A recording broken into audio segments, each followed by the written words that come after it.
El olor a café recién hecho flotaba en el aire, una promesa de normalidad en una mañana que sería cualquier cosa menos normal. Estaba en el pasillo, oculta por la sombra de la puerta entreabierta de la cocina, y la vi.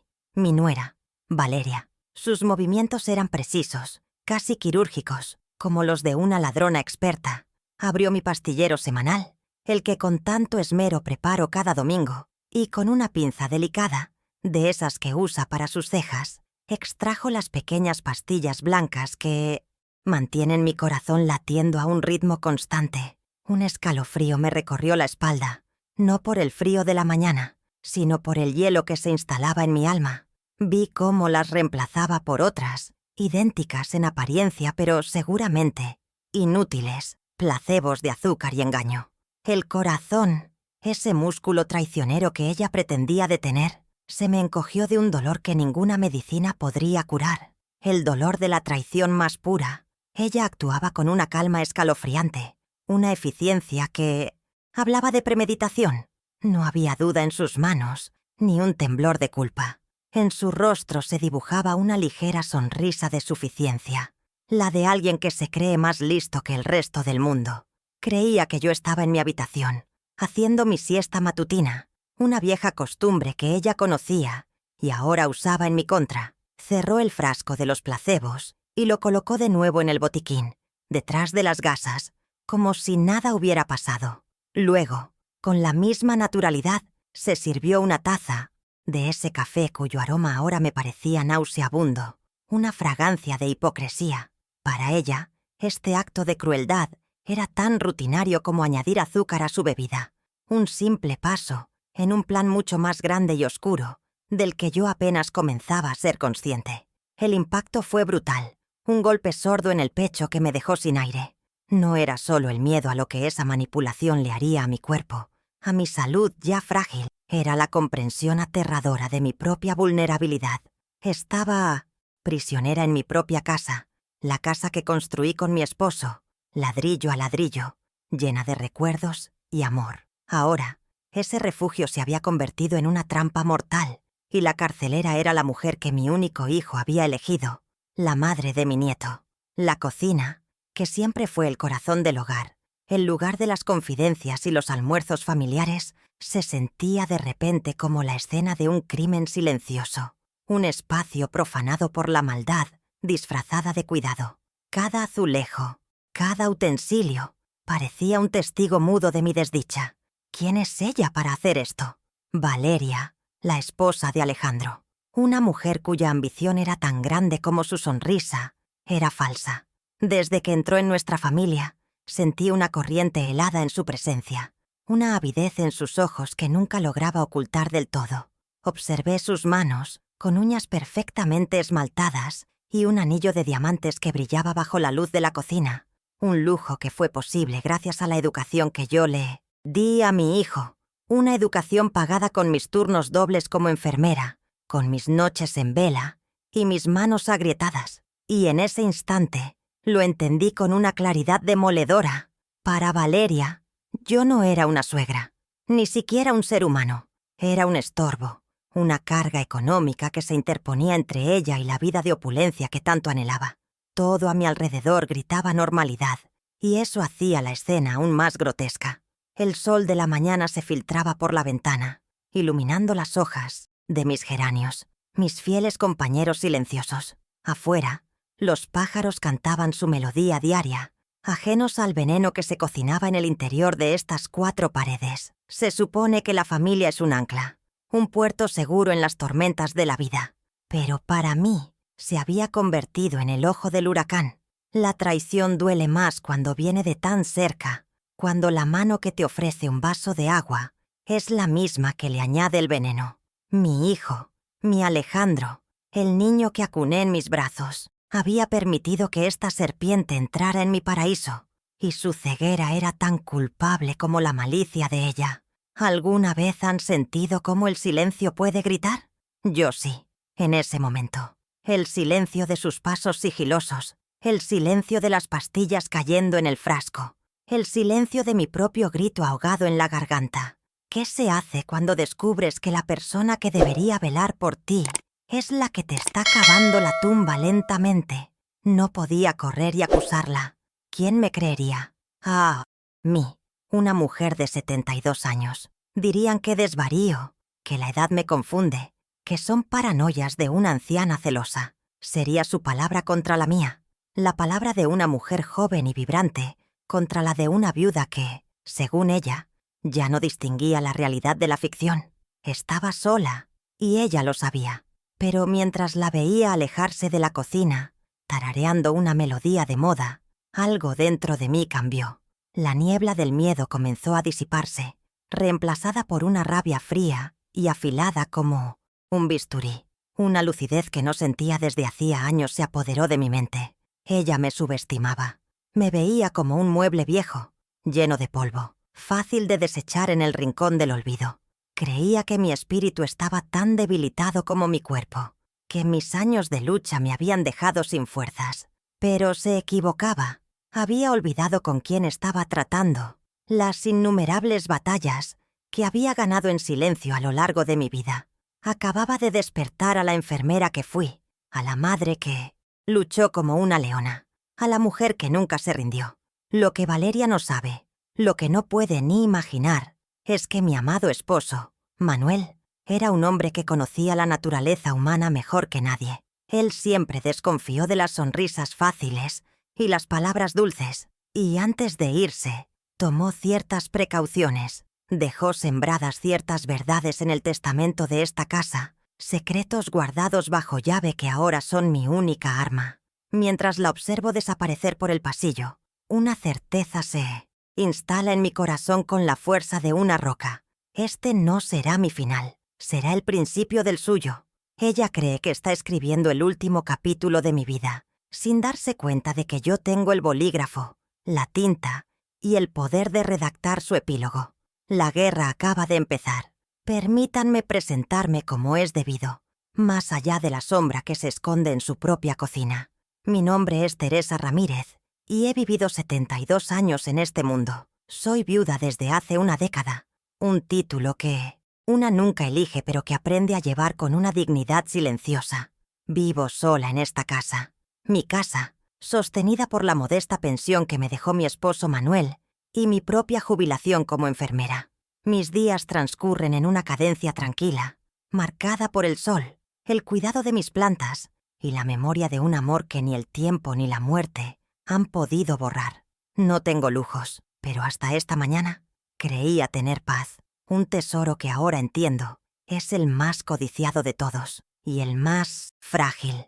Creía que mis batallas ya habían sido libradas, pero la vida, al parecer, me tenía reservada una última guerra, la más personal de todas. No siempre fui una anciana de manos temblorosas que necesita pastillas para el corazón.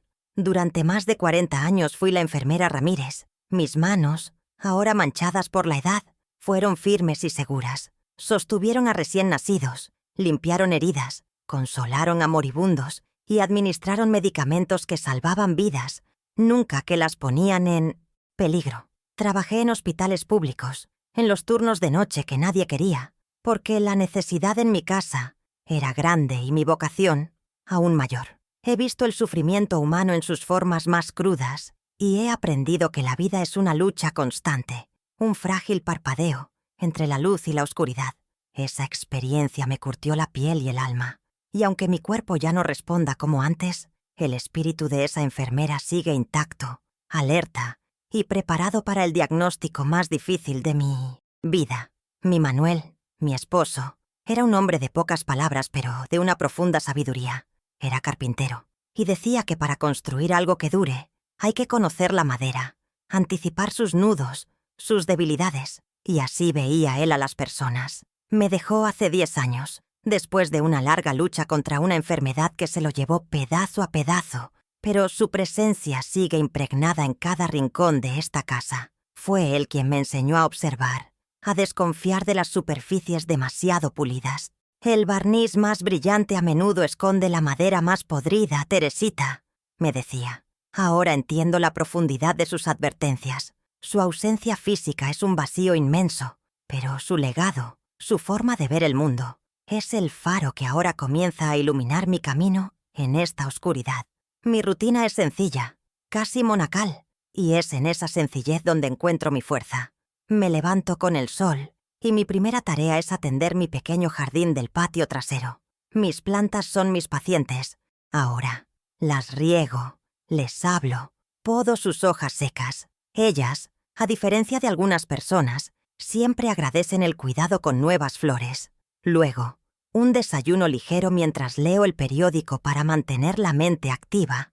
No quiero que el óxido se apodere de mis pensamientos. Por las tardes, me siento en el sillón que era de Manuel y hago punto o leo mis libros de devoción, aunque últimamente mis conversaciones con Dios se han vuelto más un reclamo que una plegaria. Esta rutina predecible es la que Valeria usa para medir mis movimientos, sin saber que es dentro de esta misma rutina donde estoy forjando mi plan. Es cierto que mi cuerpo es un mapa de mis 72 años. La artritis ha anidado en mis manos, haciendo que gestos tan simples como abrochar un botón sean un desafío. Mi corazón, el traidor que Valeria ha puesto en su mira, a veces late a un ritmo desordenado, recordándome su fragilidad. Necesito mis medicamentos, son mi ancla a la vida, el combustible que me permite ver un nuevo amanecer. Esta dependencia es mi mayor vulnerabilidad, el punto exacto donde mi nuera ha decidido clavar su daga. Ella ve estas flaquezas y cree haber encontrado el camino fácil para deshacerse de mí, para convertirme en una anciana senil e incapaz a ojos de mi propio hijo. Pero se olvida de que la fragilidad del cuerpo no siempre se corresponde con la del espíritu, porque mi mente, esa ciudadela interior, sigue siendo mi territorio inexpugnable. Sigue lúcida, afilada. Recuerdo con claridad los nombres de cada uno de los medicamentos que administraba hace 30 años, las dosis exactas, sus efectos secundarios. Resuelvo los crucigramas del periódico cada mañana sin ayuda, y soy capaz de recitar de memoria los poemas que aprendí en la escuela. Soy una observadora silenciosa, un archivo viviente de detalles que otros pasan por alto. Valeria, en su arrogancia, confunde mi silencio con demencia, mi paso lento con una mente lenta. No se da cuenta de que mientras ella planea a viva voz sus fines de semana de lujo, mi cerebro está trabajando a toda máquina, conectando puntos, analizando sus movimientos y diseñando una estrategia silenciosa. La mente, querida Valeria, es un músculo que yo nunca he dejado de ejercitar. Mi naturaleza siempre ha sido la de evitar el conflicto. Durante años, he cedido terreno por el bien de la paz familiar. Me he tragado comentarios hirientes de Valeria. He justificado su desdén y he perdonado la creciente distancia de mi hijo Alejandro, todo por mantener la ilusión de una familia unida. Pensaba que el amor significaba sacrificio, agachar la cabeza y poner la otra mejilla. Valeria ha interpretado esta paciencia, esta longanimidad, como una debilidad fundamental en mi carácter. Ha construido todo su plan sobre la premisa de que yo soy una mujer dócil, pasiva, que aceptará su destino sin rechistar. Y, hasta ahora, no le había dado motivos para pensar lo contrario. Pero hasta el cordero más manso, cuando es acorralado, aprende a morder. Y yo estoy empezando a sentir el filo de mis propios dientes. La soledad, mi compañera constante desde que Manuel partió, ha sido tanto mi consuelo como mi condena. Me ha permitido vivir a mi ritmo, sin dar explicaciones a nadie, pero también me ha aislado, me ha hecho invisible a los ojos de mi propia familia. Para Alejandro y Valeria, soy una figura periférica en sus vidas, una obligación dominical, una llamada telefónica semanal cumplida con desgana. Esta invisibilidad, que tanto me ha dolido, se ha convertido ahora en mi mejor disfraz, porque nadie observa con atención a quien no considera una amenaza. Puedo mover mis piezas en el tablero sin que nadie se dé cuenta. Puedo planear mi contraataque desde este aparente exilio, usando la soledad que me impusieron como un escudo y un arma. Pero no estoy completamente sola. Hay una luz que brilla con fuerza en mi vida, una razón que da sentido a toda mi lucha. Mi nieto, Gabriel, tiene 16 años, la edad de los sueños y la rebeldía, pero posee un alma vieja y un corazón lleno de una nobleza que me conmueve. Él es el único que me ve de verdad. No ve a la anciana frágil, ve a su abuela, a su cómplice, a la guardiana de las historias de la familia. Nuestras tardes de conversación en el patio son mi mayor alegría. Es por él, por su futuro, por la necesidad de proteger su corazón puro de la toxicidad de su propia madre, que debo ser fuerte. No puedo permitir que crezca en un mundo donde la maldad se sale con la suya, donde la traición es recompensada. Mi lucha no es solo por mí, es por él. Así que aquí estoy, Teresa Ramírez, 72 años, una viuda, una enfermera jubilada, una abuela. Para Valeria, soy un problema a punto de ser eliminado. Para mi hijo, quizás un recuerdo incómodo de sus orígenes humildes. Pero se equivocan. El acto despreciable que presencié esta mañana no me ha destruido. Al contrario, me ha despertado. Ha encendido una llama que creía extinguida. Valeria no solo intentó atacar mi corazón de carne y hueso, sino que atacó el corazón de mi identidad, de mi historia, de mi dignidad. Y eso es algo que no le voy a permitir. La mujer que crió a un hijo sola, que se enfrentó a la muerte cada noche en un hospital, esa mujer sigue aquí y está lista para dar su última y más importante batalla. ¿Y tú? ¿Qué habrías hecho en mi lugar al descubrir una traición tan profunda en tu propio hogar? Cuéntamelo en los comentarios. Me gustaría saber que no estoy sola en este sentimiento. Si quieres escuchar más historias como esta, suscríbete y acompáñame en este camino. Él fue mi sol, el centro de mi universo desde el día que nació. Un hombre que ahora roza los 50 años. Un ingeniero respetado con una carrera sólida. El vivo retrato del éxito por el que tanto luché. Pero el hombre en el que se ha convertido es un extraño para mí. Lo veo en los almuerzos de domingo, con su ropa cara y su reloj ostentoso, y me pregunto, ¿en qué momento se abrió este abismo entre nosotros? Sus visitas son un formalismo, sus conversaciones superficiales. Hay una vergüenza velada en su mirada cuando me mira, la vergüenza del hijo que ha ascendido socialmente y ve en su madre el reflejo de un pasado humilde que preferiría olvidar. Este distanciamiento es una herida que no cierra, un dolor sordo y constante. El tercer vértice de este triángulo, el que lo ha desequilibrado todo, es Valeria. Cuando Alejandro me la presentó hace casi 20 años, quise ver en ella a la hija que nunca tuve. Era bella, elocuente, con una sonrisa que parecía iluminar la habitación. Pero pronto empecé a notar las pequeñas grietas en esa fachada perfecta. La forma en que sus ojos escaneaban mi casa, no con interés, sino con la mirada tasadora de un agente inmobiliario. Los comentarios sutiles, disfrazados de halagos, sobre lo pintoresco de mis muebles viejos, o lo sencilla que era mi vida. Eran pequeños alfileres, pinchazos de desdén que al principio ignoré por amor a mi hijo. Quería creer que él era feliz, y por esa felicidad estaba dispuesta a tragarme mi instinto, que me gritaba que algo en esa mujer era fundamentalmente falso.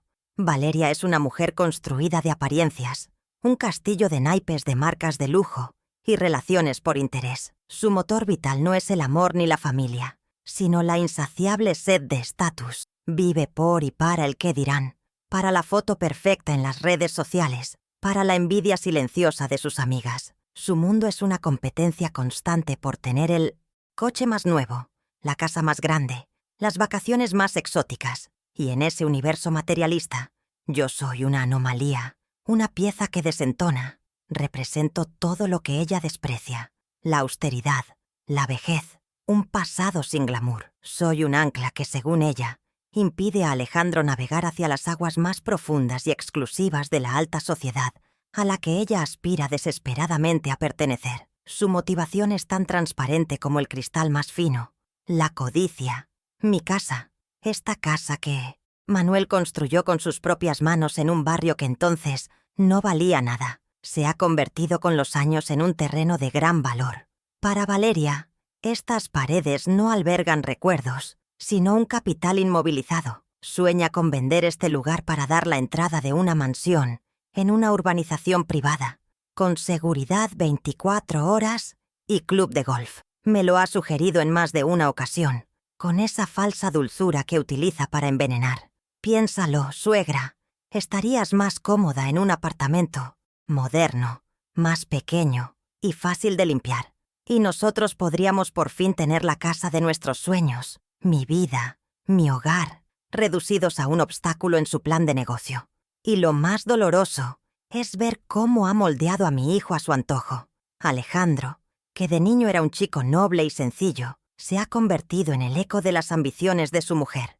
Valeria ha ido sembrando en él la idea de que soy una carga, una responsabilidad anacrónica.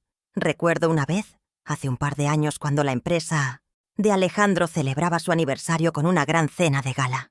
Me enteré por casualidad. Cuando le pregunté por qué no me había dicho nada, balbuceó que no era un ambiente para mí, que me aburriría, pero en sus ojos vi la verdad.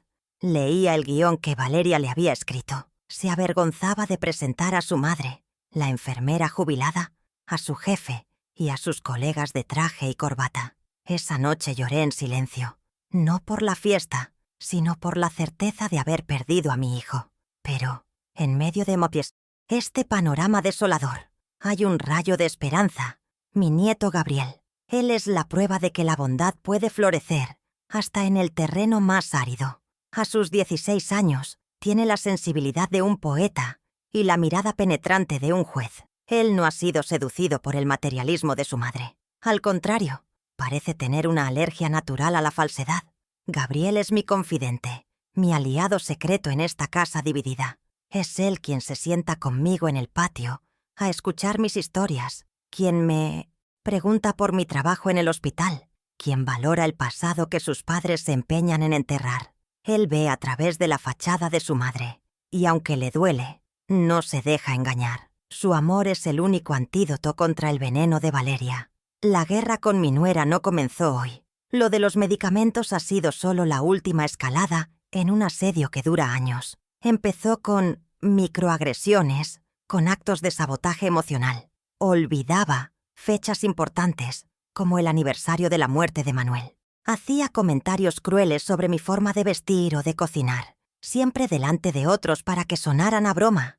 Una vez, mientras ayudaba a organizar un viejo álbum, desaparecieron las fotos de mi boda, porque, según ella, salíamos muy humildes. Cada vez que yo no reaccionaba, que elegía la paz y el silencio, ella avanzaba un paso más, como un general que prueba las defensas del enemigo. Mi pacifismo fue su combustible, mi deseo de armonía, su carta blanca para volverse cada vez más audaz en su crueldad. Así que la relación que mantenemos ahora es una farsa. En presencia de Alejandro, Valeria es la nuera modelo. Me llama Mami Tere, me trae postres que sabe que no puedo comer y me pregunta por mi salud con una preocupación digna de un premio de actuación. Pero cuando él se da la vuelta, su rostro se transforma, su sonrisa se desvanece y sus ojos me lanzan dagas de hielo. Vivimos en una tregua armada, un campo de batalla doméstico donde las armas son las palabras no dichas y los gestos cargados de intención. El intento de cambiar mis medicinas no es un ataque sorpresa, es la consecuencia lógica de años de impunidad. Ella cree que finalmente ha ganado, que la vieja está vencida, pero la batalla final, la que de verdad importa, aún no se ha librado. Para que entiendan la profundidad de la herida de hoy, debo llevarlos al pasado, a la raíz de todo. Debo hablarles de mis sacrificios, no para pedirles lástima, sino para que sean testigos de la magnitud de la ingratitud. La historia de mi abnegación comienza con una puerta cerrándose de un portazo, la que dio el padre de Alejandro el día que decidió que la vida familiar era una carga demasiado pesada para él. Me quedé sola, con un niño de 5 años que me miraba con ojos llenos de preguntas y un futuro tan incierto como un mar en plena tormenta. Esa noche, mientras abrazaba a mi hijo dormido, le hice una promesa silenciosa. A él no le faltaría nada. Su padre nos había abandonado, pero yo me convertiría en madre y padre, en proveedora y refugio. No sabía cómo, pero sabía por quién lo haría. Mi respuesta fue el trabajo. Un trabajo extenuante que consumió mi juventud. Tomé todos los turnos dobles y extras que pude en el hospital. Mi vida se convirtió en un borrón de pasillos blancos, uniformes almidonados y el olor a antiséptico que se impregnaba en mi piel y en mi pelo. Llegaba a casa cuando el sol apenas despuntaba, con los pies hinchados y un cansancio que me calaba hasta los huesos. Tenía el tiempo, justo para despertar a Alejandro, prepararle el desayuno, darle un beso en la frente y llevarlo a la escuela. Luego caía en la cama como una piedra, para despertar unas pocas horas después y comenzar el ciclo de nuevo. Mis amigas me decían que me estaba matando, pero yo sentía que estaba dándole vida a mi hijo, y eso era lo único que importaba. Las noches eran las más largas, no solo por el trabajo, sino por la soledad que me esperaba al volver a casa. Me sentaba en la cocina, con una taza de té, y hacía cuentas una y otra vez, estirando cada céntimo para que alcanzara para el alquiler, la comida, los libros de la escuela. Renuncié a todo lo que no fuera estrictamente esencial. Olvidé lo que era comprar un vestido nuevo, ir al cine o sentarme a tomar un café con mis compañeras. Cada moneda que lograba ahorrar iba a parar a un viejo frasco de galletas que tenía una etiqueta escrita con mi letra temblorosa. Para la Universidad de Alejandro. Ese frasco se convirtió en mi santuario, el L'Ascension, altar donde depositaba mis sueños rotos para que los de mi hijo pudieran florecer. El precio que pagó mi cuerpo fue alto. La espalda se me curvó por las horas que pasaba inclinada sobre las camas de los pacientes. Las varices dibujaron mapas de dolor en mis piernas. Mis manos, que una vez fueron suaves, se volvieron ásperas y agrietadas por el constante lavado con jabones desinfectantes. Son las cicatrices de mi guerra personal, las medallas que gané en el campo de batalla del amor maternal. Hoy, cuando Valeria mira mis manos con mal disimulado asco, no ve la historia de sacrificio que cuentan, solo ve vejez y fealdad, la prueba viviente de un origen humilde que tanto ella como mi hijo se esfuerzan por borrar de su biografía. No entienden que esas manos construyeron el pedestal sobre el que ahora ellos posan con tanta arrogancia. El mayor sacrificio de todos, sin embargo, no fue de mi cuerpo, sino de mis sueños. Tenía un pequeño terreno que mis padres me habían dejado en herencia, un pedazo de tierra en las afueras de la ciudad. Mi sueño era construir allí una casita pequeña para mi vejez, con un gran jardín donde mis nietos pudieran correr. Pero cuando llegó el momento de que Alejandro entrara en la Universidad de Ingeniería, el dinero del frasco no era suficiente. Sin dudarlo un segundo, vendí ese terreno. Recuerdo el día que firmé los papeles de venta, con el corazón encogido. Estaba vendiendo mi único patrimonio, mi red de seguridad, el lugar de mi descanso.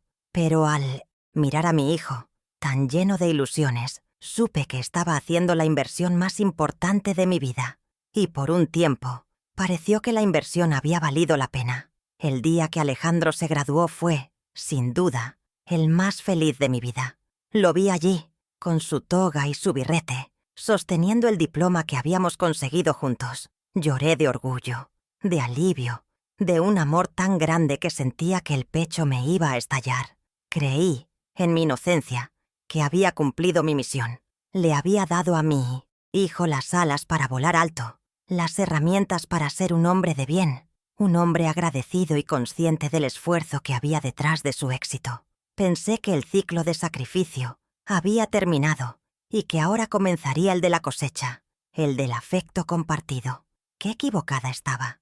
A medida que Alejandro ascendía en su carrera, una barrera invisible comenzó a levantarse entre nosotros. Cada nuevo puesto, cada aumento de sueldo, parecía alejarlo más de mí. Empezó a frecuentar círculos donde mi presencia, la de una simple enfermera, resultaba incómoda.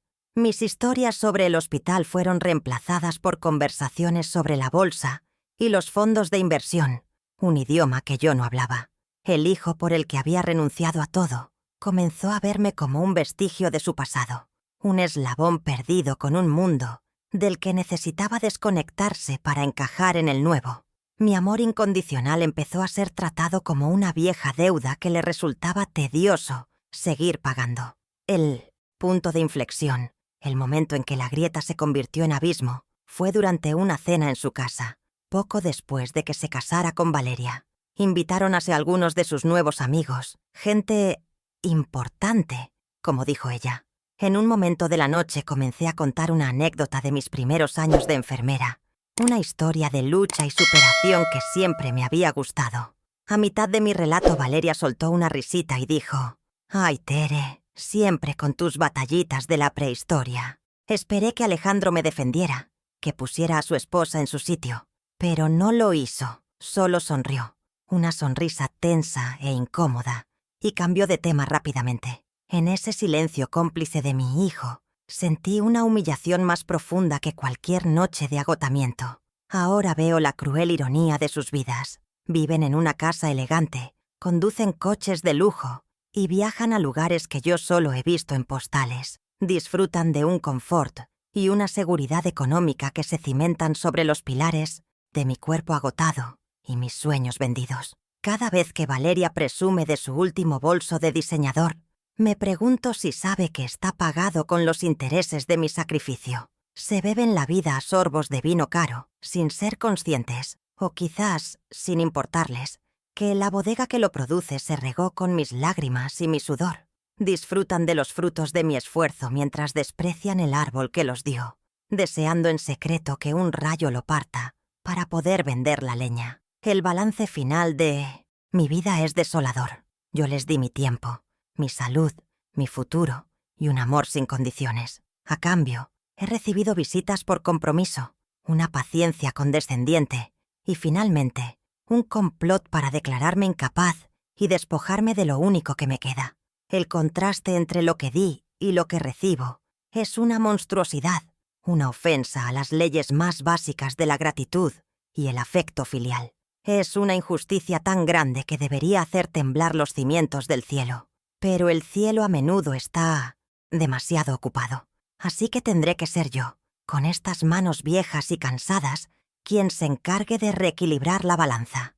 Como les decía, mi esposo Manuel era un hombre que conocía el alma humana, con sus luces y, sobre todo, con sus sombras. No era un cínico, sino un realista. Había visto a familias destruirse por la herencia de 4 sillas viejas y a hermanos dejar de hablarse por un palmo de tierra. Por eso, en los últimos meses de su vida, cuando la enfermedad ya le había robado las fuerzas pero no la lucidez, se obsesionó con dejar las cosas bien atadas. El dinero y las propiedades son como la sangre en el agua, Teresita, me decía. Atraen a los tiburones, incluso a los que llevan tu misma sangre. Yo, en mi dolor, no quería oír hablar de testamentos ni de abogados, pero él insistió, y ahora le agradezco a Dios y a él por su terca y amarga sabiduría. Lo que Valeria no sabe es que en esta casa, en sus mismos cimientos, duerme un secreto. No es un tesoro de joyas ni una fortuna en efectivo. Es algo mucho más valioso. Es un arma de papel y tinta. Un documento que Manuel redactó con su viejo amigo, el abogado Arguedas. Él no lo llamaba testamento, lo llamaba su póliza de seguro contra la ingratitud. Lo guardo en un lugar seguro, en una pequeña caja fuerte de metal que está oculta tras un ladrillo suelto en la pared de la vieja chimenea del salón. A veces, por la noche me acerco y toco el ladrillo frío. Solo saber que está ahí, ese conjunto de folios sellados y firmados, me da una sensación de poder. La calma de quien sabe que no está completamente indefensa, que tiene una última carta que jugar. Recuerdo la tarde en que Manuel me lo entregó, sus manos temblorosas y su voz, debilitada, pero firme. Escúchame bien, Teresita. Esto es para protegerte, no de los ladrones que entran por la ventana, sino de los que pueden sentarse a tu mesa. El amor a veces vuelve ciegos a los hombres buenos, y la ambición convierte a las personas en monstruos. En ese momento, sus palabras me parecieron duras, injustas. ¿Cómo podía dudar de nuestro propio hijo? Creí que era el delirio de la enfermedad del que hablaba. Le aseguré que Alejandro siempre cuidaría de mí.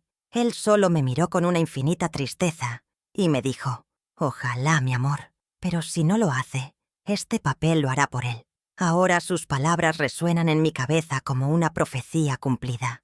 Esa póliza de seguro tiene un guardián. El abogado Arguedas, un hombre recto y leal como pocos, conserva una copia en su notaría. Es un amigo de la familia de toda la vida, un caballero de la vieja escuela cuya palabra es un contrato. Manuel confió en él ciegamente, y yo también. Sé que solo necesito hacer una llamada para activar el mecanismo que mi esposo diseñó con tanta previsión.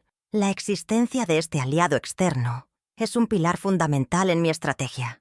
No estoy sola en esta lucha. Tengo la ley de mi parte y tengo a un hombre de honor dispuesto a ejecutar la última voluntad de su amigo. Valeria, en su soberbia, solo ve a una anciana aislada. No tiene idea del equipo legal que, sin saberlo, tengo en la retaguardia, esperando mi señal. Nunca le hablé a Alejandro de este documento. Después de la muerte de Manuel, guardé la caja y el secreto, esperando no tener que usarlos jamás. Quería creer en la bondad de mi hijo, en que su amor y su gratitud serían mi verdadera protección. Revelarle la existencia de esa cláusula me habría parecido un voto de desconfianza, una forma de decirle, te quiero, pero no me fío de ti. Hubiera sido admitir que Manuel tenía razón, que el hijo que yo crié podría llegar a fallarme. Así que callé, por orgullo, por amor, por la necia esperanza de una madre que se niega a ver los defectos de su creación. Esa esperanza me hizo vulnerable, pero también, paradójicamente, me proporcionó el arma más poderosa, el elemento sorpresa. Y así, el secreto ha permanecido latente todos estos años, como una semilla enterrada en la tierra, esperando la tormenta adecuada para germinar. Valeria pasa cada día a pocos metros de él, redecorando el salón en su mente, calculando el valor del metro cuadrado, haciendo planes con un futuro que no le pertenece. Se pavonea sobre el suelo que guarda la escritura de su propia derrota, ignorante del poder que se esconde tras el hollín y los ladrillos. Manuel plantó este árbol para darme cobijo en la tormenta de mi vejez, y la tormenta ha llegado. Es hora de guarecerme bajo sus ramas y de usar una de ellas para poner las cosas en su sitio. El juego está a punto de cambiar, y ella ni siquiera sabe que es una jugadora en un tablero que no controla. Mi contraataque comenzó de la forma más silenciosa posible, con una taza de café. A la mañana siguiente del día en que la descubrí, mientras Valeria me servía el desayuno con su sonrisa de anfitriona perfecta, decidí empezar mi actuación. Llevé la taza a mis labios, pero a medio camino, mis manos comenzaron a temblar de forma exagerada. Fingí un mareo súbito. Mis ojos se pusieron en blanco por un instante y me aferré al borde de la mesa con fuerza. La taza se me escapó de las manos y se hizo añicos en el suelo. Un sonido agudo que rompió la calma matutina. Valeria corrió a mi lado. «¡Mamá Tere! ¡Por Dios! ¿Estás bien?», exclamó. Pero yo, a través de mis párpados entrecerrados, vi el destello fugaz de triunfo en sus ojos antes de que lo cubriera con una máscara de preocupación. La primera semilla de mi supuesta senilidad había sido plantada. Pocos días después, comenzó la guerra psicológica de los objetos perdidos. Primero fueron mis gafas de leer. Juraría que las había dejado en mi mesita de noche, pero desaparecieron. Valeria organizó una búsqueda exhaustiva por toda la casa, con suspiros de falsa paciencia, para finalmente encontrarlas, dentro del azucarero en la cocina. «Ay, suegra, qué despistada estás últimamente», dijo con una risita condescendiente. Luego fueron las llaves de casa, el mando de la televisión, mi libro de oraciones. Cada vez, el mismo teatro. Y cada vez, una llamada telefónica a mi hijo. «Alejandro, estoy preocupada. Tu madre vuelve a tener uno de sus lapsus. Estaba tejiendo una red a mi alrededor, no para atraparme, sino para convencerme a mí misma y a los demás de que mi mente era una jaula rota. El escenario de su crueldad se trasladó al ámbito público. Nos invitó a comer a casa de su hermana, un nido de víboras con sonrisas de diseño. Durante el postre, Valeria comenzó a relatar una anécdota divertida sobre mí. Contó cómo la semana anterior me había perdido en el supermercado y había terminado en la sección de comida para mascotas, completamente desorientada. Era una mentira construida sobre una verdad a medias. Ella me había dado una lista de la compra deliberadamente confusa para provocar el incidente. Todos en la mesa rieron, una risa educada que escondía lástima. Yo bajé la cabeza y sonreí débilmente, interpretando el papel de la anciana adorable y confundida. Sentí la vergüenza de mi hijo a mi lado, una ola de calor que me quemaba más que las miradas de todos los presentes. Pero yo no estaba sola en mi trinchera. Tenía un espía, un aliado leal. Mi nieto Gabriel, con la discreción de un agente secreto, se convirtió en mis ojos y oídos. Una tarde, mientras me ayudaba a regar las plantas, me contó que había visto a su madre en el portátil, buscando residencias de lujo para la tercera edad. La ironía era vomitiva. Quería deshacerse de mí, pero de una forma que fuera estéticamente agradable para su círculo social, encerrándome en una jaula de oro. Gabriel también me confirmó mi mayor esperanza. Valeria, en su desbordante arrogancia, no había notado que él, cada mañana antes de que yo despertara, abría mi pastillero y cambiaba los placebos por mis verdaderas medicinas. Su confianza ciega en mi indefensión era su mayor punto débil. La siguiente fase de su asalto fue financiera. Con la excusa de facilitarme la vida, se ofreció a gestionar mis facturas y mis pagos. Así no tienes que preocuparte por las fechas de vencimiento, mamá Tere, que con tantas cosas en la cabeza, es normal que se te olviden. Acepté con una gratitud fingida. Una semana más tarde, llegó una carta de la compañía eléctrica. Un aviso de corte inminente por falta de pago. Ella se mostró consternadísima. «¡Pero qué raro! Debiste olvidar darme esta factura, suegra. No te preocupes, yo lo arreglo». Estaba fabricando un historial de negligencia, construyendo un caso para demostrar que yo ya no era capaz de administrar ni mis propios asuntos. Cada mentira era un ladrillo más en el muro que intentaba levantar entre mi autonomía y yo. Su audacia llegó al punto de interferir en mi salud de manera directa. Insistió en acompañarme a mi revisión médica rutinaria. En la consulta del doctor Méndez, un hombre que me conoce desde hace 20 años, ella tomó la palabra, interrumpía mis respuestas, exageraba mis olvidos y describía mis mareos con un dramatismo de actriz consumada. «Doctor, estamos muy preocupados. A veces no sabe ni en qué día vive, y su memoria a corto plazo ha desaparecido casi por completo». Yo permanecí en silencio, encorvada en la silla, dejando que ella pintara su retrato de mi decadencia. Vi la preocupación genuina en los ojos del doctor y comprendí con horror cómo la verdad puede ser asesinada por una mentira bien contada. El peligro se volvió más físico, más tangible. Una tarde, después de prepararse un té en mi cocina, se fue al salón, dejándose, por accidente, uno de los fuegos de gas encendido. El olor a gas llenó la planta baja rápidamente. Yo estaba en mi habitación y no me di cuenta hasta que ella volvió corriendo, gritando con una falsa alarma. «Mamá, por el amor de Dios, casi vuelas la casa por los aires. ¿No te das cuenta del peligro?». Llamó a Alejandro de inmediato, y esta vez pude oír el pánico real en la voz de mi hijo al otro lado de la línea. El plan de Valeria era perfecto: crear un incidente que probara, sin lugar a dudas, que vivir sola era un riesgo mortal para mí. Fue entonces cuando decidí que necesitaba más que mi memoria para luchar.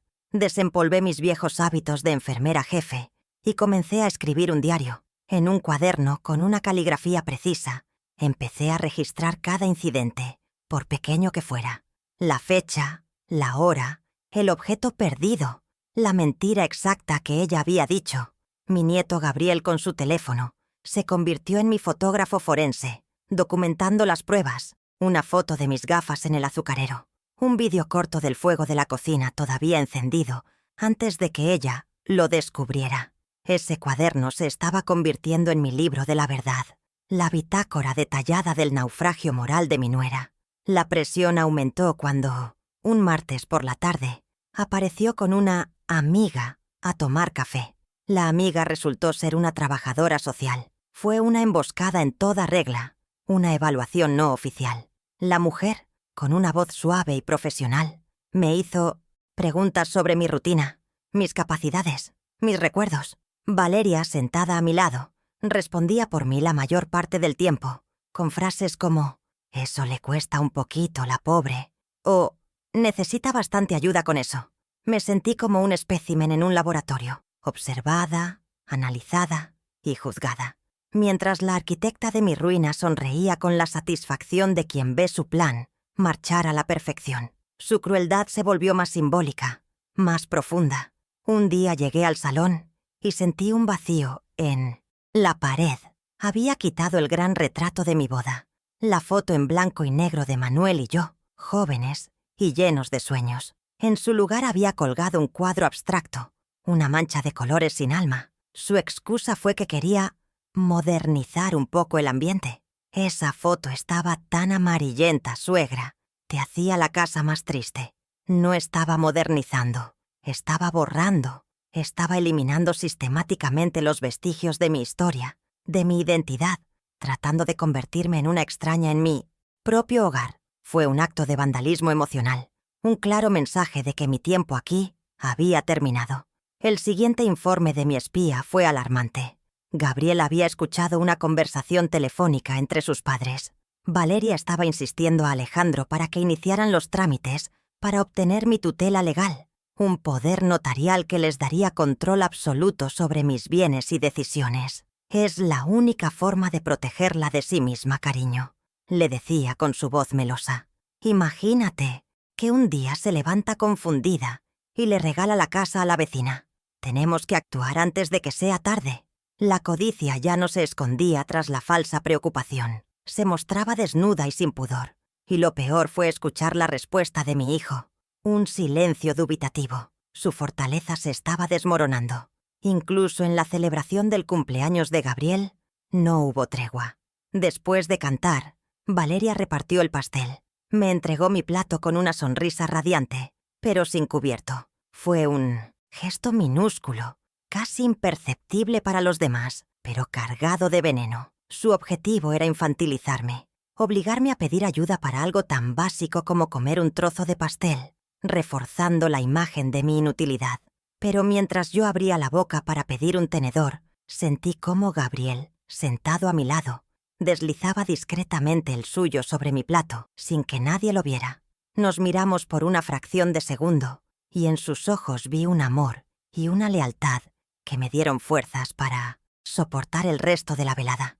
La escalada final, la que cruzó la última línea roja, llegó una noche de jueves. Valeria había insistido en prepararme la cena, una sopa de verduras. «Para que duermas bien, suegra», dijo. Pero al probar la primera cucharada, un sabor extrañamente amargo, metálico, alertó todos mis instintos de enfermera. No era un condimento, era otra cosa. Con disimulo, fingí comer, pero guardé una muestra en un pequeño frasco que escondí en el bolsillo de mi bata. Ya no eran placebos, ya no era solo un juego mental. Se estaba volviendo impaciente. Estaba dispuesta a drogarme, a acelerar mi deterioro de una forma real y peligrosa. El juego había dejado de ser cruel para convertirse en potencialmente mortal. Esa noche, mirándome en el espejo del baño, la decisión se solidificó. Vi mi rostro, surcado por las arrugas de 72 años de vida, de lucha, de amor y de dolor. Pero mis ojos no reflejaban a una víctima asustada. Reflejaban a una guerrera, la mujer que había dejado que Valeria creyera que la estaba venciendo había desaparecido. El tiempo de la observación paciente, de la actuación, de la recolección de pruebas, había terminado. Fui a la chimenea, moví el ladrillo suelto y saqué la llave de la pequeña caja fuerte. El sonido del metal en mi mano fue como el de un cerrojo que se abre. No solo el de una caja, sino el de mi propia determinación. La fase final de esta guerra estaba a punto de comenzar. Aquella noche, con el pequeño frasco de sopa en mi mesita de noche como un trofeo macabro, algo se rompió dentro de mí. No fue un estallido ruidoso, sino un quiebre silencioso y profundo, como el de un glaciar que se resquebraja por dentro. Hasta ese momento, mi lucha había sido por la dignidad, por el respeto, por la memoria de mis sacrificios. Pero el sabor amargo en mi boca me trajo una nueva y aterradora claridad. Esto ya no era una batalla por el honor, era una lucha por la supervivencia. La esperanza de que mi hijo abriera los ojos, de que viera a la mujer con la que se había casado, se extinguió por completo. Comprendí que no podía esperar a que él me rescatara de las llamas. Tenía que convertirme en mi propio bombero, y si era necesario, quemar la casa entera para salvarme. Me acerqué a la ventana y miré mi reflejo en el cristal oscuro. La mujer que me devolvía la mirada parecía más vieja, más frágil que nunca. Pero sus ojos eran diferentes. La tristeza suplicante que los había habitado durante años había desaparecido. En su lugar, Había una calma gélida, una determinación dura como el acero. En ese preciso instante, la madre que imploraba amor y respeto murió. En su lugar nació una estratega. Dejé de ser la víctima de la historia de Valeria y me convertí en la autora de la mía. Ya no habría más lágrimas silenciosas ni suspiros de resignación. A partir de ese momento, cada uno de mis gestos, cada palabra, cada aparente debilidad, sería un movimiento calculado en un tablero de ajedrez que solo yo podía ver. Con un propósito renovado me dirigí a la chimenea. El ladrillo suelto salió con facilidad, un gesto que mis manos ya conocían de memoria. El chasquido metálico de la cerradura de la caja fuerte resonó en el silencio de la noche como un disparo de salida. Dentro, el sobre amarillento que contenía la última voluntad de Manuel parecía esperarme. Lo saqué y lo sostuve entre mis manos. No necesité leerlo. Conocía su contenido y su poder. Era el legado de un amor que trascendía la muerte. Una última caricia protectora desde el más allá. Sostener ese documento ya no se sentía como un acto de desconfianza hacia mi hijo, sino como un acto de lealtad hacia mi difunto esposo. Era mi deber honrar su previsión y usar el escudo que él había forjado para mí. El plan comenzó a tomar forma en mi mente, claro y preciso. El primer paso era contactar a señor Arguedas. No podía usar el teléfono de casa. Valeria tenía oídos en todas partes. Necesitaba salir.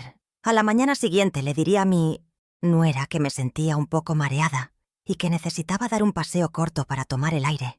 Una excusa perfecta que encajaba con mi papel de anciana frágil. Le pediría a Gabriel que me acompañara, convirtiendo a mi nieto en mi coartada y protector. Una vez en el parque, lejos de miradas indiscretas, usaría su teléfono móvil para hacer la llamada que lo cambiaría todo. Era un plan sencillo pero arriesgado, y su éxito dependía de mi capacidad para seguir actuando, para mantener la máscara de debilidad solo un poco más. En medio de esta fría resolución, una oleada de tristeza me invadió al pensar en Alejandro. El corazón de una madre es un territorio complejo. Incluso en mi momento de mayor determinación, me dolía la certeza de que mi victoria significaría su devastación. No estaba luchando solo contra la malicia de Valeria, estaba luchando contra la ceguera, la cobardía y la negligencia de mi propio hijo. Para sanarlo, primero tenía que herirlo profundamente. Tenía que demoler el mundo de mentiras que había construido con ella para poder, quizás, algún día, reconstruir nuestra relación sobre unos cimientos de verdad. Sería una cirugía a corazón abierto, y yo, su madre, tendría que empuñar el bisturí. Era un dolor necesario, el precio a pagar por la justicia. Con sumo cuidado, sellé el frasco que contenía la muestra de sopa. Lo envolví en un paño y lo escondí en el fondo de mi costurero, entre ovillos de lana y viejos retales. Esa pequeña cantidad de líquido era mi póliza de seguro adicional, la prueba irrefutable que llevaba las maquinaciones de Valeria del terreno del abuso psicológico al del intento de agresión. El testamento de Manuel era mi arma legal para la batalla por la propiedad y la justicia familiar. Pero la sopa era la prueba de su maldad pura, algo que ni el abogado más hábil podría justificar. Con esa prueba en mi poder, mi determinación se volvió inquebrantable. Ya no había lugar para la duda o la vacilación. A la mañana siguiente, mi actuación alcanzó un nuevo nivel de maestría. Ya no solo fingía debilidad, la utilizaba como un cebo. Cada olvido fingido, cada frase confusa, estaba diseñado para inflar el ego de Valeria, para hacerla sentir invencible, para que bajara la guardia por completo. La animé a que me subestimara aún más, a que se volviera más descuidada en su crueldad.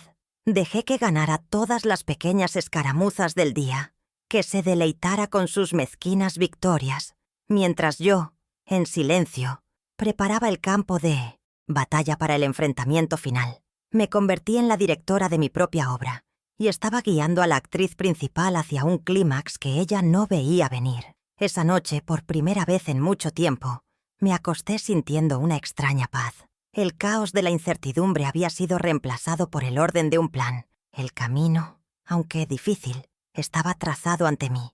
Ya no era una hoja llevada por el viento, sino la capitana de mi propio destino. Antes de cerrar los ojos, susurré en la oscuridad de mi habitación Unas palabras para el hombre que nunca dejaba de cuidarme.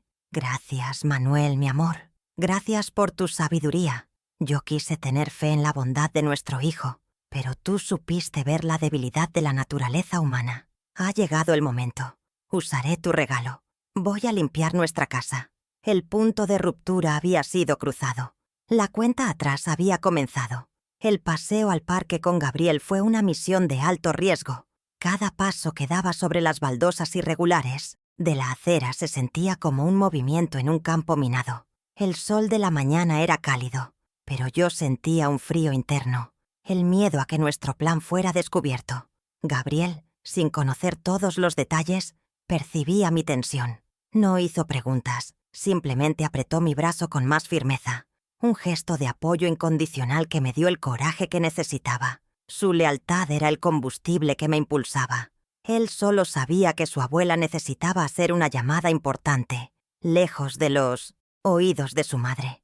Y eso era suficiente para él. Para el resto del mundo, éramos solo una abuela y su nieto disfrutando de una caminata. En realidad, éramos dos soldados a punto de iniciar una ofensiva. Encontramos un banco de madera apartado, bajo la sombra de un viejo jacarandá, cuyas flores lilas alfombraban el suelo. «Espérame aquí un momento, mi niño», le dije.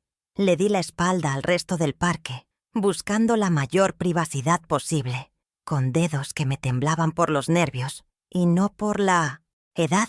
Marqué el número de la notaría de señor Arguedas, una secuencia de dígitos grabada a fuego en mi memoria. Cada tono de llamada era una eternidad, un martillo golpeando contra mis sienes. ¿Y si se había jubilado? ¿Y si había fallecido? ¿Y si su sucesor no entendía la urgencia ni la importancia de mi llamada? Finalmente, tras lo que pareció una vida entera, una voz profunda y serena respondió al otro lado. «Notaría Arguedas. Buenos días». Mi propia voz sonó como un susurro frágil cuando hablé. «Buenos días, busco al señor Arguedas. Soy Teresa Ramírez, la viuda de Manuel».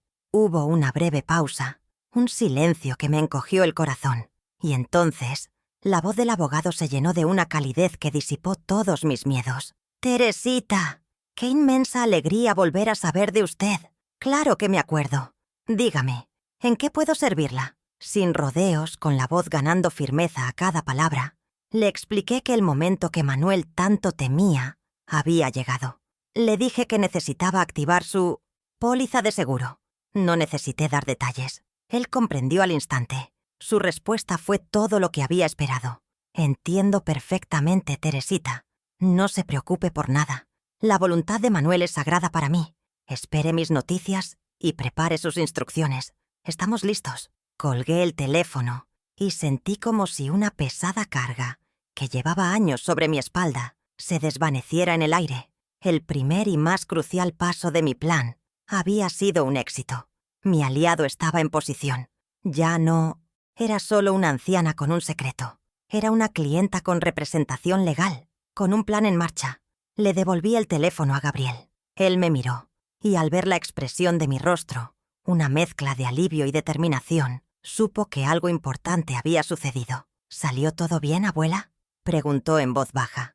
Le respondí con una sonrisa, la primera sonrisa genuina y llena de esperanza que había esbozado en meses. «Mejor que bien, mi amor, mejor que bien». Por primera vez sentía que el control de la situación comenzaba a regresar a mis manos. Ese pequeño momento de victoria me dio un respiro, una bocanada de aire fresco en medio de la asfixia. ¿Alguna vez han sentido esa mezcla de miedo y euforia cuando un plan arriesgado empieza a funcionar? Es una sensación poderosa, ¿verdad? Me encantaría leer sus experiencias en los comentarios, saber que no soy la única que ha tenido que arriesgar para luchar por lo justo. Nuestra vuelta a casa fue un nuevo acto en mi obra de teatro. Valeria nos esperaba en la puerta, con los brazos cruzados y una expresión de impaciencia mal disimulada. ¿Se puede saber dónde estaban? Llevan casi una hora fuera.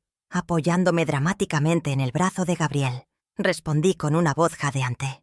«Ay, hija, es que me dio un mareo en el parque y tuvimos que sentarnos un buen rato. Estas piernas ya no me responden como antes. Perdóname». Su expresión cambió de la sospecha a la satisfacción.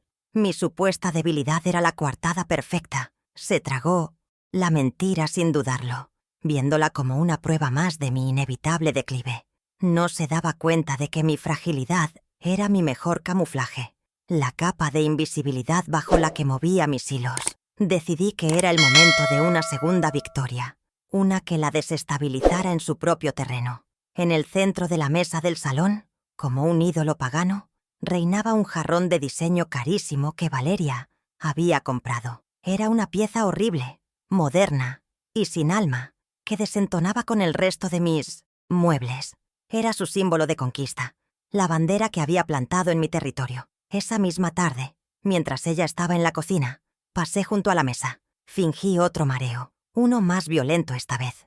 Me tambaleé y mi brazo, en un movimiento involuntario, golpeó el jarrón.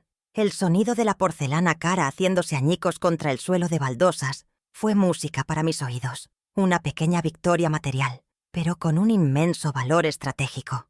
La reacción de Valeria fue todo lo que yo había esperado y más. Salió corriendo de la cocina y, al ver los restos de su preciado objeto, su rostro se descompuso. Por un instante, olvidó su papel de nuera abnegada.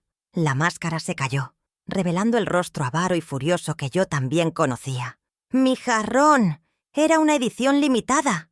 Vieja inútil. No tienes cuidado con nada, gritó, con la voz estridente por la rabia. Fue solo un segundo, pero un segundo revelador. Justo en ese momento, Alejandro entraba en el salón, atraído por el ruido. Al verlo, ella intentó recomponerse, pero el veneno ya había sido escupido. El daño estaba hecho. Mi hijo había visto por primera vez un atisbo de la verdadera naturaleza de su esposa. Alejandro se quedó paralizado por un momento, su mirada yendo de los restos del jarrón a la cara desencajada de su mujer, y luego a mí, que seguía temblando, esta vez con una mezcla de miedo fingido y emoción real. Me ayudó a sentarme en el sofá, ignorando a Valeria. ¿Estás bien, mamá? ¿Te has hecho daño?, me preguntó con genuina preocupación. Luego se volvió hacia ella y, por primera vez, lo oí defenderme. «Cálmate, Valeria, por favor. Es solo un jarrón. Lo importante es que mamá está bien. La has asustado con tus gritos». No era una gran defensa, pero era un comienzo. Era la primera grieta en el muro de su ceguera. Había visto la desproporción, la ira de su esposa por un objeto inanimado frente a la fragilidad de su madre. Valeria se dio cuenta de su error garrafal. El resto de la tarde se dedicó a una exhibición empalagosa de cuidados hacia mí. Me trajo un té, me arropó con una manta, me preguntó si necesitaba algo cada 5 minutos. Era una sobreactuación tan evidente que resultaba patética. Intentaba borrar la imagen de la arpía que había gritado por un jarrón roto, pero yo sabía que la imagen ya estaba grabada en la mente de Alejandro. Le había demostrado que la furia de su esposa no era producto de mi imaginación, que su desprecio era real. Había conseguido sembrar una pequeña semilla de duda en el corazón de mi hijo, y sabía que, con el tiempo, esa semilla germinaría y daría sus frutos. Estas 2 pequeñas victorias, la llamada exitosa a mi abogado y la máscara rota de Valeria, cambiaron el curso de nuestra guerra silenciosa. Ya no era una simple víctima resistiendo en las trincheras. Me había convertido en una combatiente activa, capaz de lanzar mis propios ataques. Había demostrado que podía usar sus propias armas, la manipulación, la actuación, en su contra y con mayor eficacia. El equilibrio de poder en la casa había comenzado a cambiar de forma sutil, pero irreversible. Sentía que la marea estaba girando a mi favor.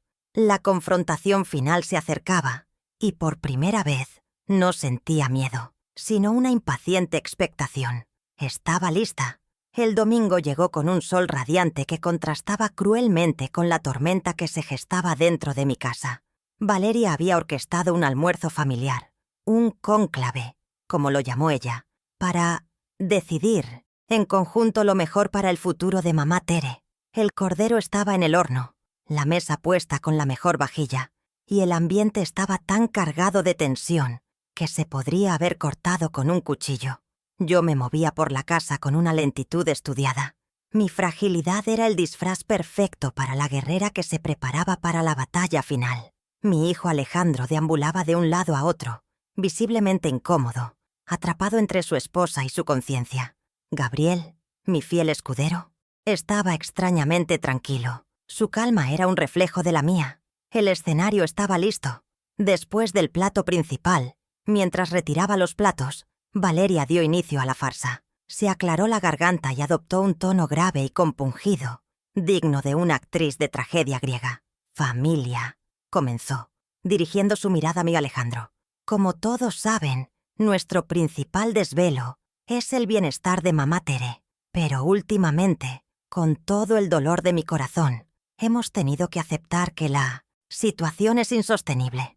Empezó a enumerar con una precisión de fiscal todos mis supuestos fallos, las facturas impagadas, el fuego de la cocina, mis mareos, el jarrón roto. Cada incidente, orquestado por ella, era presentado ahora como una prueba irrefutable de mi incapacidad. Yo la escuchaba en silencio, dejando que se enredara en su propia red de mentiras. Con la audiencia preparada, lanzó su estocada final. «Es por eso que, pensando solo en su seguridad, hemos tomado una decisión muy difícil». Sacó de su bolso un folleto satinado y lo deslizó sobre la mesa. En la portada, una pareja de ancianos sonreía, felices, en un jardín impecable. Es una residencia de 5 estrellas, con atención médica permanente, jardines terapéuticos, actividades, un lugar donde estará cuidada y segura, mucho mejor que aquí, sola y expuesta a tantos peligros. Vi a mi hijo mirar el folleto. Su rostro era un poema de culpa y resignación. Ella lo había acorralado, lo había convencido. Ese era el momento que yo había estado esperando. Era mi turno de hablar. Carraspeé suavemente, un sonido casi imperceptible, pero que en el silencio tenso de la habitación sonó como una explosión. Valeria me miró, molesta por la interrupción de su monólogo triunfal.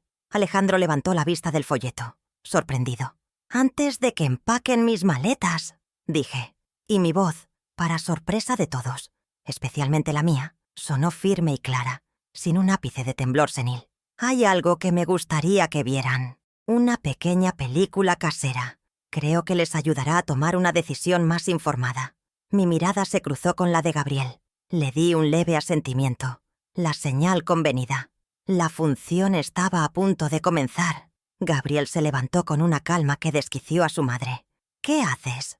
No es momento para tus tonterías», siseó ella. Pero él no le hizo caso.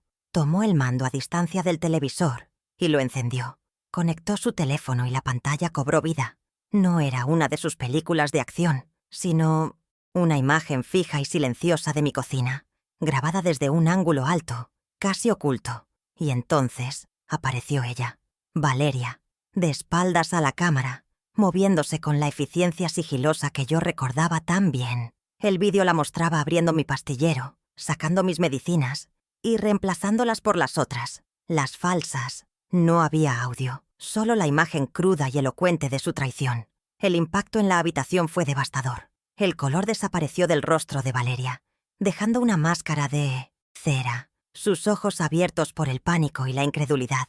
Alejandro se quedó petrificado, su mente luchando por procesar lo que sus ojos estaban viendo. Su mirada saltaba de la pantalla a su esposa y de su esposa a mí, una y otra vez, como si esperara que una de las dos imágenes se desvaneciera y resultara ser una alucinación. El hijo amoroso, el esposo confiado, se estaba rompiendo en 1000 pedazos ante la prueba irrefutable de una monstruosidad que había estado viviendo bajo su propio techo, perpetrada por la mujer en la que más confiaba. Mientras el vídeo se repetía en un bucle silencioso y acusador, mi voz rompió el silencio, y ya no era la voz de la anciana frágil, sino la de la enfermera jefe, la que daba diagnósticos precisos y sin anestesia. «Durante 2 meses, Valeria, has jugado a ser Dios con mi salud, esperando que mi corazón fallara o mi mente se quebrara», dije mirándola directamente a los ojos. «Pero te equivocaste. Subestimaste a 2 personas en esta casa, a mí y a tu propio hijo, porque cada mañana, después de tu acto de envenenamiento, Gabriel entraba en mi cuarto y deshacía tu maldad, poniendo las pastillas correctas en su sitio.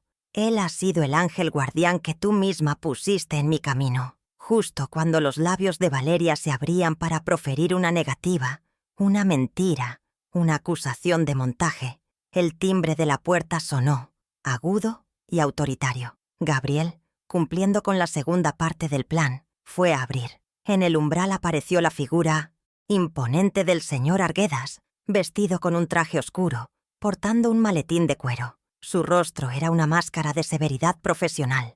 Entró en el salón, y sus ojos, fríos como el hielo, se clavaron en Valeria. «Buenas tardes», dijo con una voz que no admitía réplica. «Veo que llego justo a tiempo para la reunión familiar». El último resquicio de color abandonó el rostro de mi nuera. Sabía que estaba perdida. Señor Arguedas no perdió el tiempo. Abrió su maletín sobre la misma mesa donde, minutos antes, se había decidido mi futuro, y extrajo un documento encuadernado. «Estoy aquí, en mi calidad de albacea de don Manuel Ramírez, para informarles de la activación de una cláusula específica de su testamento». Miró a mi hijo, cuya confusión era ahora total. Manuel, en su infinita sabiduría, estipuló que la totalidad de sus bienes, incluyendo esta propiedad, serían heredados por su hijo, Alejandro, bajo la condición expresa de que éste velara por el bienestar físico, mental y emocional de su madre durante el resto de su vida. Hizo una pausa, dejando que el peso de sus palabras se asentara en la habitación, y entonces asestó el golpe de gracia. Sin embargo, continuó, subiendo ligeramente el tono, el testamento especifica claramente que ante cualquier evidencia de maltrato, negligencia, abuso o intento de despojar a su madre de sus bienes por parte de su hijo o del cónyuge de éste, la condición queda anulada. Volvió a clavar su mirada en Valeria. En dicho caso, la totalidad de la herencia, sin excepción, pasará a un fondo fiduciario administrado por este despacho a nombre del nieto, Gabriel Ramírez, y le será entregada íntegramente al cumplir los 21 años. El silencio que siguió fue el silencio de la aniquilación total. La justicia, planeada durante una década por un hombre muerto, acababa de caer sobre nosotros con todo el peso de la ley y la verdad. La caída de Valeria fue tan estrepitosa como un edificio que se derrumba sobre sus propios cimientos. Cuando la última palabra del abogado quedó suspendida en el aire, su rostro pasó del pánico a una rabia desquiciada. Intentó negarlo todo, su voz convirtiéndose en un grito agudo y estridente. Me llamó vieja manipuladora, bruja mentirosa, acusó a Gabriel de ser un traidor y al abogado de ser un farsante. Fue el pataleo de una bestia acorralada, salvaje y sin sentido. Buscó con desesperación los ojos de Alejandro, suplicando apoyo, una última tabla de salvación. Pero en la mirada de mi hijo no encontró nada, ni una sombra de duda, ni un ápice de compasión, solo un asco frío y profundo, y una decepción tan vasta como un océano. En ese instante, supo que todo su poder, construido sobre el engaño y la manipulación, se había desvanecido para siempre. Alejandro, que había permanecido mudo y paralizado, pareció despertar de una larga pesadilla. Se levantó lentamente, y su movimiento tuvo la solemnidad de un juez que se pone en pie para dictar sentencia. No le gritó. Su voz, cuando finalmente habló, fue apenas un murmullo, pero cortó el aire con la frialdad del acero. «Valeria», dijo, y fue la primera vez que no la llamó mi amor o cariño. «Coge tus cosas, las que puedas llevar en una maleta, y vete de esta casa. Tienes una hora». Ella intentó replicar, amenazarlo con el divorcio, con quitarle todo, pero él la interrumpió, implacable. «No te equivoques, no te vas de nuestra casa, te vas de la casa de mi madre, y no me vas a quitar nada, porque ya me lo has quitado. Todo, la confianza, el respeto por mí mismo, y casi a mi madre». Fue su redención y la condena de ella, todo en una sola frase. Las pérdidas de Valeria fueron totales, una aniquilación en todos los frentes. En una sola tarde perdió a su esposo, su hogar y su cómoda posición económica. Sabía, y yo también, que con el vídeo y la muestra de la sopa que señor Arguedas ya custodiaba, cualquier juez le negaría hasta el último céntimo en el proceso de divorcio. Pero su pérdida más grande fue simbólica. Perdió su estatus, su reputación, la fachada de mujer perfecta que tanto se había esforzado en construir. La noticia de sus actos correría como la pólvora en su círculo social, convirtiéndola en una paria. Su mayor terror, el de ser una mujer sin nada, sin nombre, sin poder, se había hecho realidad. Fue despojada de todo aquello en lo que había basado su identidad, quedándose desnuda con su propia y miserable ambición. Después de que se fue, un silencio profundo y sanador se instaló en la casa. Era como si las paredes, durante años oprimidas por su presencia, pudieran por fin respirar. La tensión se disipó como la niebla al amanecer. Lo primero que hice con la ayuda de Gabriel fue descolgar el cuadro abstracto del salón y volver a poner en su lugar de honor la fotografía de mi boda. Ver el rostro joven y sonriente de Manuel junto al mío, en esa pared, fue como restaurar el orden natural del universo. Fue un acto simbólico de recuperación de mi historia, de mi identidad, de mi hogar. Pasé por las habitaciones tocando mis muebles, mis libros, mis recuerdos, y por primera vez en mucho tiempo sentí que de verdad me pertenecían. La paz había vuelto a casa. En los días siguientes, mi salud experimentó una recuperación casi milagrosa. Los mareos cesaron, el temblor de mis manos disminuyó, y sentí una energía que no recordaba tener. Comprendí que gran parte de mi enfermedad no estaba en mi corazón, sino en el miedo y la angustia constantes en los que había vivido. El veneno de Valeria no solo estaba en los placebos, sino en el aire que yo respiraba cada día. Liberada de esa atmósfera tóxica, mi espíritu comenzó a sanar, y con él, mi cuerpo. Volví a disfrutar de las pequeñas cosas, el aroma de la tierra mojada en mi jardín, el sabor del café por la mañana, la simple alegría de sentarme en el patio a leer sin sentir una amenaza constante sobre mi cabeza. Estaba volviendo a la vida. La reconstrucción de la relación con mi hijo fue un proceso lento y delicado. Alejandro estaba devastado, consumido por una culpa que lo ahogaba. Los primeros días apenas hablaba. Se limitaba a venir, sentarse a mi lado en silencio y ayudarme con pequeñas tareas. Una tarde finalmente se derrumbó. Lloró como un niño, pidiéndome perdón, no solo por su ceguera, sino por cada palabra condescendiente, por cada visita olvidada, por cada vez que no me defendió. Sus lágrimas eran sinceras y abrieron una puerta para la sanación. No hubo un gran discurso de perdón por mi parte. No era necesario. Simplemente le tomé la mano, como cuando era pequeño, y se caía en el parque, y se la apreté con fuerza. Acepté su arrepentimiento, pero con condiciones. El perdón se otorga en un instante, hijo, pero la confianza tarda años en reconstruirse, le dije con serenidad.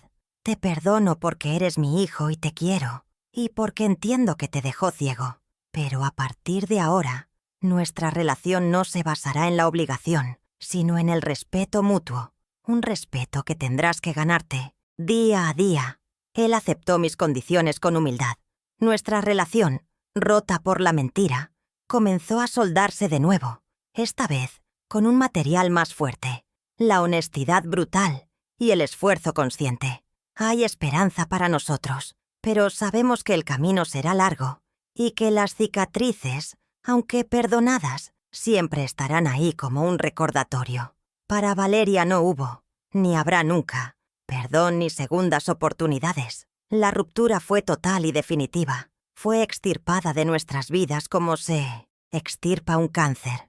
Un procedimiento doloroso pero necesario para la supervivencia del resto del cuerpo. El futuro ahora se centra en el vínculo inquebrantable que tengo con Gabriel. La casa, su futuro, está a salvo.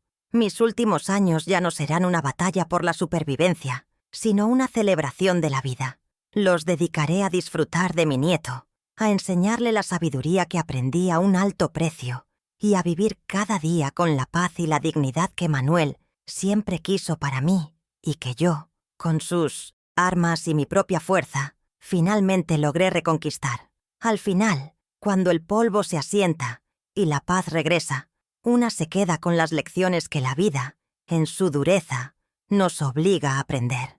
La primera y más importante es que la familia no es un derecho de sangre, sino un jardín que debe cultivarse a diario con el agua del respeto, el abono de la gratitud y el sol del cariño. Cuando se deja de regar, cuando se permite que la mala hierba de la codicia y el desprecio crezca sin control, el jardín se seca y muere. Lo que yo viví no fue solo un drama familiar, fue la dolorosa demolición de una estructura podrida para poder volver a sembrar, sobre tierra limpia, algo verdadero y duradero. La sangre te hace pariente, sí, pero solo la lealtad y el amor te convierten en familia. He aprendido también que nuestra sociedad comete un grave error al equiparar la vejez con la debilidad. Nos miran y ven arrugas, manos temblorosas y un paso lento, y asumen que nuestra mente y nuestro espíritu están igual de deteriorados. Subestiman la sabiduría que solo los años pueden dar, la paciencia forjada en 1000 batallas y la capacidad de observación de quien, al no poder correr, se ha dedicado a mirar el mundo con más atención. Mi nuera construyó su plan sobre la premisa de mi supuesta senilidad, sin darse cuenta de que mis años no me habían quitado la lucidez, sino que me la habían afilado, dándome la capacidad de ver a través de su fachada. Subestimar a un anciano no es solo una falta de respeto, es un error estratégico garrafal. La gratitud, he comprendido, es el pilar fundamental de la decencia humana. Cuando la gratitud muere, nace el monstruo del merecimiento.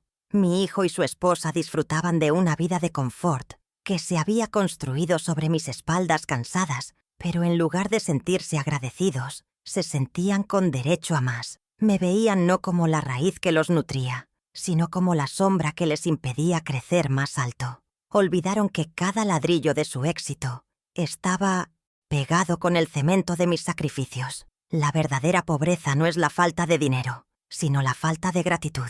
Y en ese sentido ellos, con toda su riqueza material, eran las personas más indigentes que he conocido en mi vida.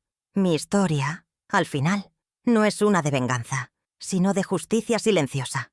La venganza es un fuego que arrasa y lo destruye todo, incluyéndote a ti. La justicia, en cambio, es un acto de reequilibrio, de poner las cosas de nuevo en su lugar. No busqué destruir a Valeria, busqué exponerla. No busqué castigar a mi hijo, busqué despertarlo.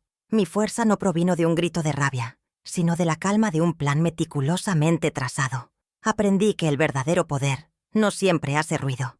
A veces, observa, espera y actúa en el momento preciso, con la precisión de un cirujano. Y esa es la justicia más efectiva, la que no deja lugar a dudas y restaura la dignidad sin necesidad de derramar más sangre de la necesaria. Así que esta es la moral que les dejo. La dignidad no tiene fecha de caducidad. No importa cuántos años tengas, ni cuán frágil te sientas. Nadie tiene el derecho de robarte tu voz, de borrar tu historia o de decidir tu valor. Somos los guardianes de nuestra propia dignidad, y es una fortaleza que debemos defender hasta el último aliento. La gratitud es la memoria del corazón, y un corazón que olvida es un corazón que inevitablemente se envenenará a sí mismo. Valórense, cuiden a sus mayores, y nunca, nunca confundan la bondad con la estupidez.